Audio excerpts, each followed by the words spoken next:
said, what have you done, my brother? I don't know, I don't know. Voilà, c'est le petit message que j'ai envie d'adresser en ce dimanche aux hommes politiques, notamment de gauche. Qu'avez-vous fait pour que nous en soyons là? Qu'avez-vous fait avec vos égos surdimensionnés, avec vos boutiques de vieux politicards sur le retour, avec vos ficelles de communication tellement grosses que c'est même plus un paquet cadeau? C'est vraiment, voilà, vous nous vendez le Titanic dans une bouteille. C'est magnifique. Franchement, c'est incroyable. Vous avez détruit tout élan populaire, toute envie de gauche.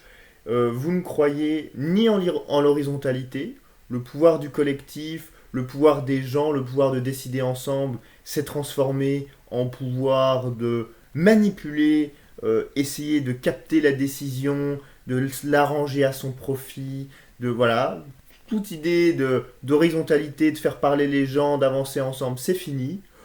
L'idée de bien commun, ça c'est quand ça vous arrange, donc l'émancipation par la culture, le choix des gens de protéger leur qualité de vie, de refuser le tous contre tous, mais de choisir la coopération, de préférer un horizon plus écologiste que plus productiviste, tout ça, vous avez complètement laissé tomber, la culture pour tous, l'accès pour tous au savoir de qualité, à l'innovation, à l'envie de faire changer les choses, à l'innovation qui soit aussi de l'innovation sociale, vraiment au-delà de l'uberisation et du mantra mythique. Et puis vous avez oublié aussi simplement tous les fondamentaux de l'économie classique, qui est simplement que l'innovation, c'est pas simplement en mettre plein le dos sur le travailleur, c'est pas simplement rabaisser plus bas que terre les travailleurs et leur faire croire que chacun avec sa petite boutique va s'en sortir.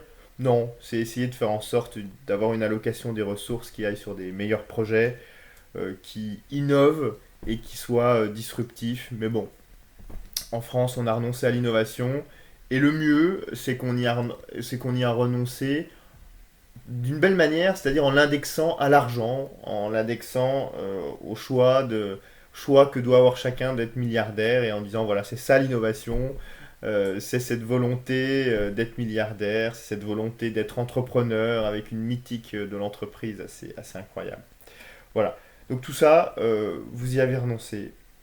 Et ben moi, voilà, j'adresse un petit carton rouge à tout le monde en disant mais vous n'y arriverez pas avec une fausse modernité que vous payez à vos agences de com, que vous payez à des vieux politiques qui donnent l'impression d'être jeunes parce qu'ils ont testé Twitter il y a 2 ans. Bon voilà, vivez un peu comme tout le monde, faites réfléchir les gens collectivement, mettez-vous dans des démarches collectives, et puis si on fait ça, ben, tout peut être gagné en 2017. Mais alors, vous dégagez la moitié des gens, quoi, hein. La moitié des gens qui sont là-dedans, c'est fini, quoi. Enfin, faire de la politique parce qu'on a vu de la lumière, puis qu'il y avait un peu de bouffe sur la table, et puis que finalement c'était une carrière pas trop mal, vu là où on habitait, non, ça c'est pas possible, hein. Faut arrêter. Faut arrêter ces méthodes de sélection débilisantes, faut arrêter de voir simplement dans l'élection une espèce de carrière, il faut rentrer dans le dur, il faut repenser tout ça. Et puis il faut se dire que il faut présenter des nouvelles têtes aux élections, des têtes radicalement nouvelles, qu'elles viennent de Nuit debout, qu'elles viennent d'où vous voulez. Mais mettons-nous autour d'une table, faisons des programmes vraiment innovants et balayons tout ça. Balayons tout ça. Alors ne le balayons pas avec une vieille idéologie qu'on viendrait rechercher en disant bah oui mais tout va mal parce qu'on a tout cassé, etc. Bah, on est en 2016, il faut qu'on réinvente aussi la gauche. Voilà, il faut qu'on la réinvente. Il ne faut pas seulement qu'on reprenne les manuels en disant bah voilà, à partir de 83, il y a une dérive, tac, Bon, on le sait tout ça. Mais maintenant, il faut se bouger pour que collectivement quelque chose advienne. et refuser les boutiques, refuser la caporalisation, refuser les figures imposées du Parti Socialiste avec des gens qui se viennent. Alors moi je vais être le François Hollande de 2022, moi je vais être le Martine Aubry de 2034, moi par contre je joue le minoritaire de confort. Franchement, non, non. Reprenez, faut reprendre l'innovation là où elle est, c'est-à-dire dans les pratiques de discussion, d'élaboration collective, de délibération. Il faut tout refaire. Et donc, mon message du dimanche que j'ai envie d'adresser à tous, et notamment à celui qui va monter une petite colline en Bourgogne demain, c'est celui-là.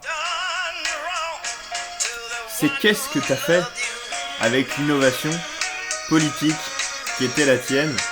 N'oublie pas qu'aujourd'hui, la politique, c'est un smartphone, des idées, des gens, des actes de conviction, et que tous vos bordels de communication ne pourront rien face au pouvoir du nombre, face au pouvoir des idées. Et j'espère bien qu'un jour, il y aura des gens qui en auront assez pour faire triompher ça. Et ce que j'ai envie de dire à tous ceux qui suivent la plateforme, qui l'ont suivie, qui la suivront encore, c'est qu'on n'arrêtera pas. Et qu'on n'arrêtera pas de contester le caporalisme des idées. Et que sans innovation politique, il n'y aura pas d'innovation dans la société. Et il faut y réfléchir dès maintenant. Alors nous, on est ouverts. On va aller chercher partout les gens qui ont envie de monter quelque chose d'un peu subtil, d'un peu nouveau, d'un peu moderne, et en même temps ancré dans nos valeurs de coopération. Et je vous souhaite un bon dimanche, et la prochaine vidéo sera dans 48 heures.